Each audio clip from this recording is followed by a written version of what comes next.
war cusub oo ka soo baxay dowladda Turkiga waxa uu muujinayaa in xukuumadda Ankara ay si toos ah u sheegtay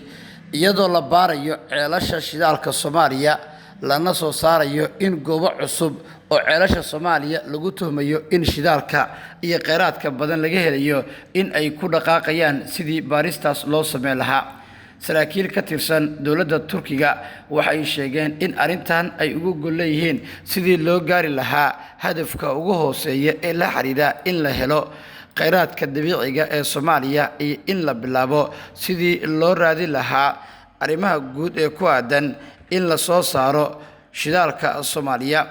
warar soo baxaya ayaa tilmaamaya in ay socdaan dhaqdhaqaaqyo kale oo la xiriira sidii dowladda Turkiga ay banaanka ugu soo saari lahayd arrimaha guud ee ku aadan xal u helista shidaalka Soomaaliya, taas oo ka dhigaysa in ay socdaan dhaqdhaqaaqyo kale oo la xiriira sidii ujeedka ugu weyn loo gaari lahaa Soomaaliyana ay u soo saaran lahayd kheyraadkeeda dabiiciga ee ciideeda alla ku manaystay.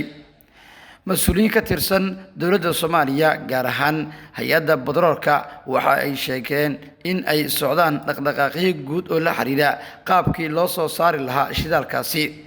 warbaahinta Xuuraansi waxay dabagal ku sameysay arrimahan iyadoona saraakiil ka tirsan dhanka iyo dowladaha Soomaaliya iyo Turkiga ay cadeeyeen in xilliga la joogo la soo saari doono shidaalka dabiiciga iyo kheyraadka kale ee ku jira badda iyo bariga Soomaaliya.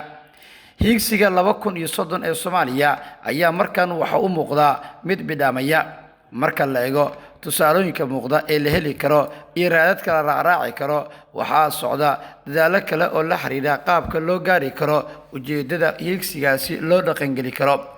mas-uul saro ka tirsan dhanka iyo dowladda federaalka Soomaaliya waxa uu warbaahinta Xuuraansi u sheegay in Soomaaliya xilligan la joogo dhisma xoogan uu ka socdo, sidoo kalena dowladda federaalka Soomaaliya ay ka shaqeynayso qaabkii loo budhigi lahaa arrimaha ku aadan ka faa'iideysiga nacfiga guud ee Soomaaliya sida sargaalkaas uu hadalka u dhigay.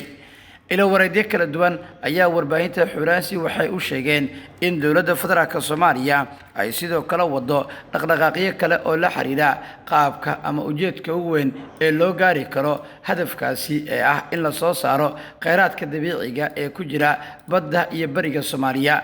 ilo wareedyadan ayaa dhanka kale waxa ay tilmaameen in ay socdaan dhaqdhaqaaqyo kale oo la xiriira dhanka iyo dowladda Soomaaliya sida ay u gaari lahayd heshiisyo kala duwan oo cusub oo ay la geliso dhanka Turkiga. Ankara ayaa ku guuleysatay sanadkii tagay in ay sahan ku sameyso shidaalka Soomaaliya. markii la baaray waxaa laga helay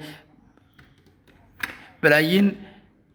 barmiil oo shidaal ah oo inta badan labada ceel ee natiijadooda rasmiga la helay faa'iido weyn u keentay dhanka Soomaaliya.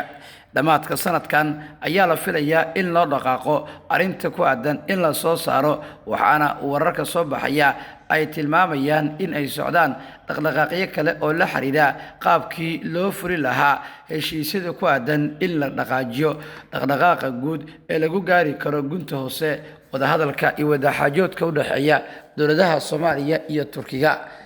mas-uuliyiin saro ka tirsan Ankara ayaa waxay kol hore tilmaameen in xilligan la joogo ay socdaan abaabul iyo isku dayo kala duwan oo lagu gaari karo ujeedada, taas oo ka dhigan in mas-uuliyiinta iyo xubnaha dhanka Turkiga ay wadaan dhaqdhaqaaqyo kale oo ku saabsan qaabkii looga gaari lahaa go'aanka rasmiga arrimahaasi la xiriira. sargaal saro ka tirsan dowladda Turkiga ayaa waxa uu tilmaamay in maraakiibta shidaalka qoda ee Soomaaliya soo gaaray in markan ay bilaabaan in ay qodista ku dhaqaaqaan,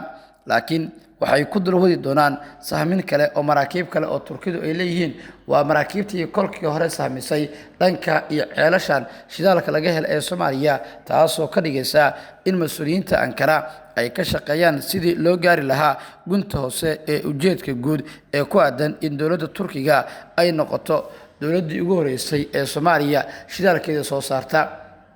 dalal badan Ingiriiska iyo wadamo kale oo Yurub ah sida Norway ayaa hore ugu fashilmay inay soo saaraan shidaalka Soomaaliya sabab la xiriira in shirkadaha ka socday dalalkaasi ay isku dayeen in ay musuq ku sameeyaan xeebaha Soomaaliya iyo xilligaas oo kooxaha burcadbadeedu ay aad u xoog badnaayeen.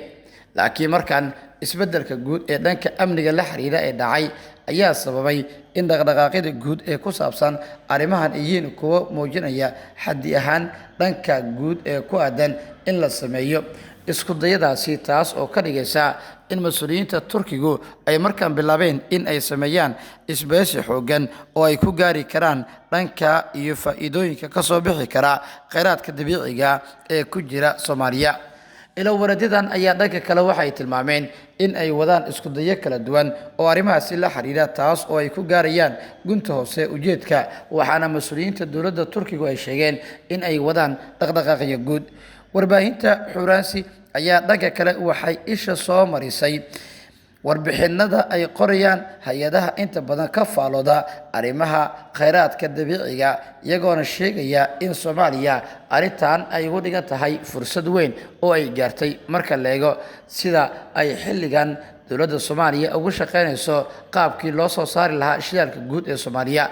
Turkiga ayaa labada dhinac waxa uu isku dhex wadaa abaabul guud oo ku aadan in la soo saaro kheyraadka iyo shidaalka dabiiciga ee Soomaaliya. sidoo kale wuxuu wadaa dhismaha ciidamo awood badan oo ay Soomaaliya leedahay, taasoo ka dhigaysa in la gaaro gunta hoose ujeedka Ankara ay ka leedahay dhanka Muqdisho, taasoo ka dhigaysa waa Turkiga in wadankan uu sii kordhinayo cilaaqaadka kala dhaxeeya dhanka Soomaaliya, oo haddii lagu guuleystana ujeedka ugu weyn la gaari karo uu noqon karo in la soo saaro kheyraadka dabiiciga ee dhex eegaaga dhanka Soomaaliya. ilo wareedyo kala duwan ayaa waxay dhanka kale warbaahinta Turkiga ku hadasha afkooda u sheegeen in ay socdaan isku dayo kale oo arrimaha la xiriira, iyadoona dowladda Turkiga ay tilmaamtay inay ka go'an tahay soo saarka shidaalka Soomaaliya si nacfiga ku jira banaanka loo soo dhigo, isla markaana Soomaalidu ay ka faa'iideystaan qaabka guud ee loo gaari karo ujeedada ama hadafka ah in la soo saaro shidaalka iyo macdinta kale ee Soomaaliya ku dhex jira, taasoo ka dhigaysa in xukuumadda Ankara ay wado dhaqdhaqaaq siyaasadeed iyo mid amni oo la xiriira in la sameeyo dhismaha ciidamo guud, waxaana la diyaariyay askar dhalinyaro u badan kuwaas oo waxbartay lana doonayo in dalka dibadiisa loo qaado si loo gaaro ujeedada ugu weyn ee la xiriira in la gaaro hadafkaasi oo ah in la soo saaro kheyraadka dabiiciga ee ku jira dhanka Soomaaliya. wixii warar iyo dhacdooyin arrimahan ka soo kordha baahinteena tan xigta ee warbaahinta Xuuraansi ku daaw.